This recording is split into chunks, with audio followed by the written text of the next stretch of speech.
Oi, gente! Sejam um bom dia, uma boa tarde, uma boa noite, uma boa e bela madrugada. Um abraço para todos vocês, onde você estiver. Esse abraço alcança você. Você pode estar do outro lado da China. Esse abraço te alcança, meu irmão e minha irmã. Estou muito feliz nesse início do ano de 2025. Muita graça para nós. E a mensagem que eu tenho para você, meu irmão, minha irmã, meus queridos, é essa: orar é difícil. É o tema da mensagem. Eu quero agradecer você que esteve comigo durante todo o ano de 2024. Comecemos e terminemos. E o importante, como eu sempre digo, o importante não é começar, o importante é terminar. Porque é fácil iniciar, mas terminar é outra coisa. Você começar com Deus é fácil, mas terminar com Deus é outra coisa. Mas o apóstolo Paulo diz: combati o bom combate, terminei a carreira e guardei a fé em Cristo. Isso é importante. Você começou comigo desde janeiro de 2024 e chegou até dezembro de 2024 e inicia janeiro de 2025. E vamos junto, vamos caminhando nessa. Então a mensagem é essa: orar é difícil. Por que, irmão Nilson? Porque orar não é da forma que muitos fazem. Porque a verdade é essa: este livro, não sou eu, não me apedreja. Este livro diz que homem nenhum sabe orar. E aí? Esse livro diz que os homens não sabem orar. Homem nenhum sabe orar. E aí? Como você pode dizer que você é um orador? Eu vivo orando. Eu vivo aí intercedendo. Quem é você? Esse livro aqui diz que só tem um que é intercessor. Não existe outro intercessor além de um, que é o Espírito Santo. Então, como você pode dizer que você é intercessor, que você ora? Então, você não adianta querer passar por cima, porque eu falo, como diz aquele ditado, mata a cobra. E não mostro o pau, não mostro a cobra. Eu sou muito realista. Eu vou muito por esse livro. Eu estive na casa de uma irmã essa semana. A irmã veio falar para mim, veio começar o negócio de teologia. Eu falei: não pode parar, que teologia é coisa da cabeça do homem. Eu vou pela Bíblia. Eu falava alguma coisa, ela pegava texto de teologia. Eu falei: não. De teologia eu fui expulso. Como se diz, dessa escola eu fui expulso. Eu fiz isso daí, eu sei muito bem o que é isso daí. Isso daí é tudo ideia de homem. Nenhuma teologia bate com a outra. É tudo enganação. É tudo comércio. É tudo vender livro. É tudo curso. Isso não traz nada. Eu quero aqui, ó, dentro desse livro. Bem, por que, irmão Nilson, orar é difícil? Porque a oração ela não é feita na carne.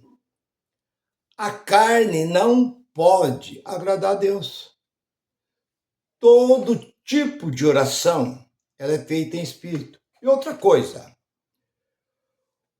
os discípulos de João tinha discípulos, João Batista. Os discípulos não sabiam orar. Vieram e perguntaram: ensina nós a orar. Porque os discípulos de Jesus chegaram a Jesus e diz: mestre, ensina nós a orar, assim como João ensinou seus discípulos a orar. Quer dizer, eles eram apóstolos, andava com Cristo, via todas as grandezas, as maravilhas que acontecia, mas eles não sabiam orar. E Jesus deu ali uma explicação: quando orai, orai desta forma. Mas o que mais os homens não aceitam é quando Jesus diz que a sua vontade seja feita no céu e na terra. Isso é repudiado. Eles repudiam esta palavra. que a vontade de Deus tem que ser feita? Tem que ser feita a minha, não a de Deus. Então não adianta. Então vamos lá. O que é orar? Orar é o Espírito. Porque Deus, ele é Espírito. Se Deus é Espírito, como você na carne vai poder ter contato com Deus? Carne atrai carne. Um abismo chama outro abismo. Então não adianta você na sua carne, você clamar, gritar, espernear, que você vai chamar a atenção de Deus, porque Deus, ele é Espírito. E você olha para o capítulo 6 de Efésios, versículo 18, que a oração é feita em Espírito. Você olha para João, a mulher samaritana, João 4, lá pelo versículo 23, 24. A mulher diz: meus pais adoraram nesse monte, mas se diz que é em Jerusalém, no grande templo, lá no templo que era idolatrado pelos judeus. É lá que se adora. Jesus disse: mulher, a hora é chegada, em que nem em Jerusalém, nem nesse monte se adora, mas os verdadeiros. Por que verdadeiro?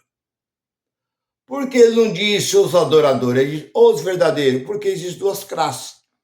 Quem ora na carne é carne, mas os verdadeiros oram em espírito. Os verdadeiros adoradores adoram o Pai em espírito e em verdade. E ele ainda acrescentou ainda mais, são esses que o Pai procura. Então tá cheio, você passa aí na frente desses movimentos aí, tá cheio de pessoas aí urrando, gritando, berrando. Deus não está no lugar desse. Porque a oração é feita em espírito. Então vamos lá. Por que é difícil orar, irmãos? Porque vamos seguir o exemplo. 2 homens, um fariseu e um publicano. Vamos tirar um pouco o exemplo daqueles 2 homens. O fariseu, ele se achava que era o homem que estava dentro da vontade de Deus. É como muitos assembleianos, muitos homens aí, por ter uma carteirinha de membro, por ter aí um grau elevado dentro do lugar que ele frequenta, ele acha que ele é um homem diferente dos demais. Não quer se misturar com os demais. Não visita uma pessoa que não é da mesma denominação dele. Procura evitar ter contato com aquela pessoa. Se acha tão importante, se acha tão santo. Tem gente que se acha tão santo que nem um copo de água ele bebe na sua casa. Ele tem esse hábito de santidade. Ele acha que ele é santo, que ele é puro, que dentro do carro dele, que ele não pode carregar uma pessoa que não é, na casa dele não pode receber uma pessoa que não é, e assim por diante. Nós temos que estar fora do mundo. Como nós temos que estar fora do mundo? Nós não vivemos em Marte, nós não vivemos na Lua. O que Jesus disse na oração sacerdotal, capítulo 17 de João: Pai, não peço que tire do mundo, mas que livra do mal. É isso. É o que nós temos que pedir, Senhor. Livra nós deste mundo pecaminoso. Não livrar nós deste mundo que nós vivemos, porque o mundo é de Deus. Ele gosta de falar que o mundo é do diabo. Quando João diz o mundo jaz no maligno, o que quer dizer com isso? João diz que o mundo já... O que é maligno? Maligno é mal. Você vê aí tanto assalto, tanto assassinato, tanto estupro, tanta coisa errada aí. O mundo vive na maldade, não é de agora.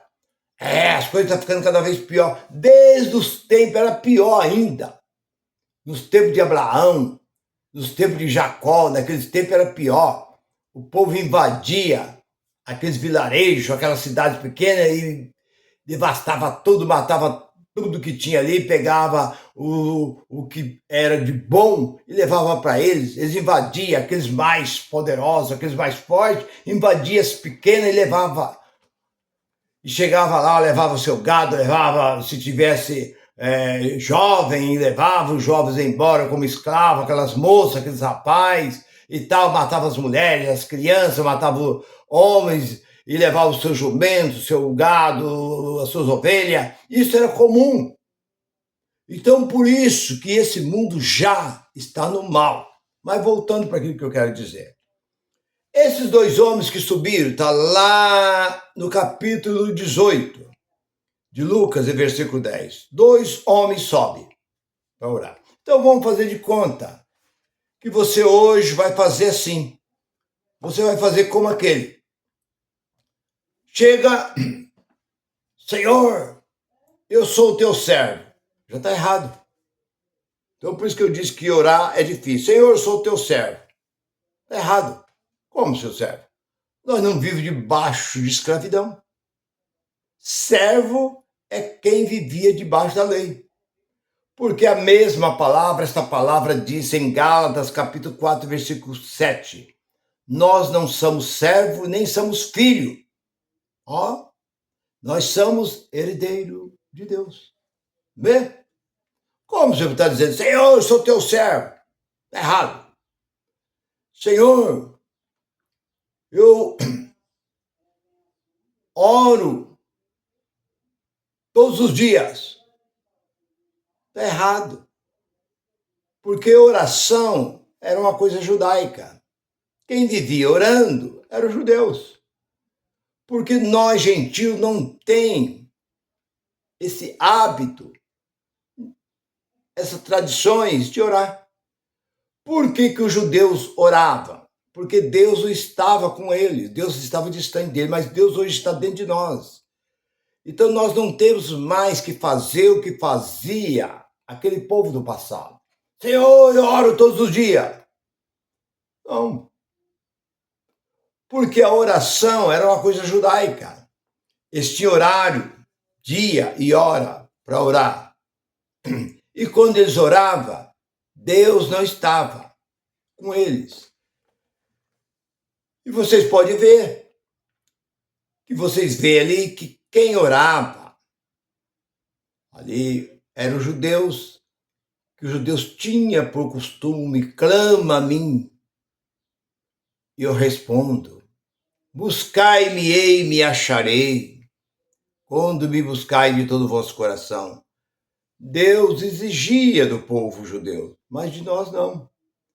Nós não temos os costumes judaicos. Os judeus, Pedro e João, oravam. Pedro e João iam para a oração às 3 horas da tarde, na chamada Igreja Formosa. Quando Pedro foi preso, juntou na casa de Maria, aquele grupo orando para que Deus soltasse Pedro. Eles reuniram em um lugar para orar. Ali no capítulo 4, versículo 31, é o terminar de orar, os montes tremeram. Isso é apenas, eu acredito, que foi uma expressão do escritor que escreveu, que foi Lucas que escreveu Atos. Quando eles terminaram de orar, os montes tremeram à sua volta. É como alguém dizer, tal pregador, que eu já ouvi muito isso, estará em tal cidade, a cidade será abalada, essa cidade será chacoalhada pelo poder de Deus. Isso é expressão. Então, voltando, a oração. Senhor, eu jejuo 2 vezes por semana. Outro erro. Você tem que jejuar. Jejum é sacrifício de tolo. Pois Jesus disse, 12:7 de Mateus, misericórdia eu quero e não quero sacrifício. Outra vez Samuel disse, no capítulo 15 de 1 Samuel, versículo 22, Deus tem prazer na obediência e não em sacrifício. Então não adianta você sacrificar, ficar fazendo sacrifício, que isso é sacrifício de tolo. E esse fariseu, então não ore dessa forma. Eu oro, jejuo, sacrifício de tolo. Porque o jejum que Deus pediu, está lá no capítulo 58 de Isaías, olha lá. Qual é o sacrifício que Deus pediu? Ficar sem comer? Isso é tolice. Para esses que ficam insinuando o povo a ficar sem comer, sem beber. Eu fiz muito isso porque eu era um tolo. Hoje, graças a Deus, eu sou liberto. Eu dou dízimo de tudo, é a outra tolice. Como você vai dar o dízimo, você não é judeu? E ainda que você fosse judeu, você não tinha que dar nada. Porque só dava dízimo quem plantava, só dava dízimo quem cuidava da terra, só dava dízimo aqueles que fazia parte ali daqueles que cuidava, plantava, tinha ovelha, então ele levava, tirava 10% da sua produção e era levado anual ou de 3 em 3 anos, depende. Não é como hoje, esses camaradas aí ficam aí todo dia aí, passando ali aquela sacola e tirando dinheiro do povo, dando envelope pro povo. Hoje é uma verdadeira bandidagem, ladruagem que a gente vê dentro desses movimentos. Eu não posso usar outra expressão, senão isso. Todo dia, todo dia, todo dia. E os judeus era uma vez por ano, ou cada 3 anos era levado o dízimo. Onde está isso, irmão Nilson? Está no capítulo 14 de Deuteronômio. Olha ali, no versículo 28. Você vai ver que de cada 3 anos ele levava o dízimo. Outra coisa, o dízimo somente, ali 4, você olha em Malaquias, parece que no capítulo 4 de Malaquias, você vai encontrar, acho que no primeiro versículo, que isso era só para a nação de Israel. E você olha para Romanos 2 e 14, nós gentios não temos leis. Você olha para Hebreus capítulo 7, versículo 5, o único que podia tomar o dízimo era o sacerdote levita. Nenhum outro homem podia tocar no dízimo. E hoje, como é que esses camaradas aí tocam naquilo que não se pode tocar? Tá lá, vai aqui, ó. Nenhum homem podia tocar no dízimo. Podia estar lá, mas se não tivesse um sacerdote levita ali dentro do templo, aquele dízimo não era entregue, não podia. Tinha que ter um sacerdote levita para receber. E hoje, quem são esses camaradas que anda induzindo o povo tomando? Então, voltando. Deus, eu não sou como esses adúlteros, roubadores. Como ele pode estar acusando se Jesus diz aquele que julga já está julgado? E aquele fariseu estava julgando o outro. Ele é um adúltero e é um roubador. É um pecador. Como ele era um pecador? Se o pecado não existe, como você vai orar dessa forma se o pecado não existe? O pecado nunca existiu. Há 215 nações nós temos no mundo hoje. Só existiu uma nação que reinou o pecado. E aí? Me responda.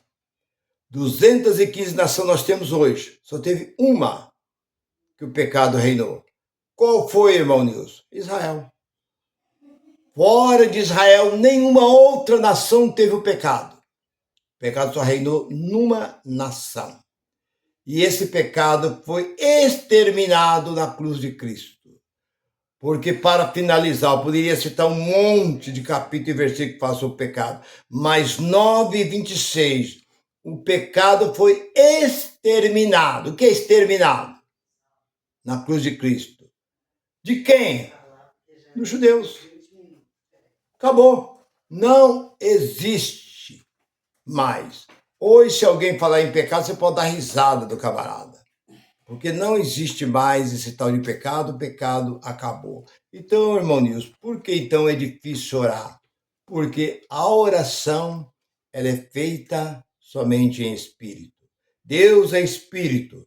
E se você ora, ora de boca fechada, calada, só com seu espírito, porque nós não sabemos. 8:26 de Romanos, nós não sabemos orar. Se nós não sabemos orar, como você é um orador? Sou mulher de oração, sou homem de oração, a Bíblia diz que nós não sabemos orar, então você está mentindo. O Espírito Santo é o que nos ajuda a nossa fraqueza, e Tiago diz que muitos pedem, não recebe porque pede errado. Se pede errado, então não tem como você receber. Meu irmão, fique com esta palavra. Que a graça de Cristo resplandece sobre a sua vida. Compartilhe, curte essa mensagem e compartilhe. E se você não é inscrito, inscreva no meu canal. Nós estamos juntos, estamos nessa. Graça e paz para todos.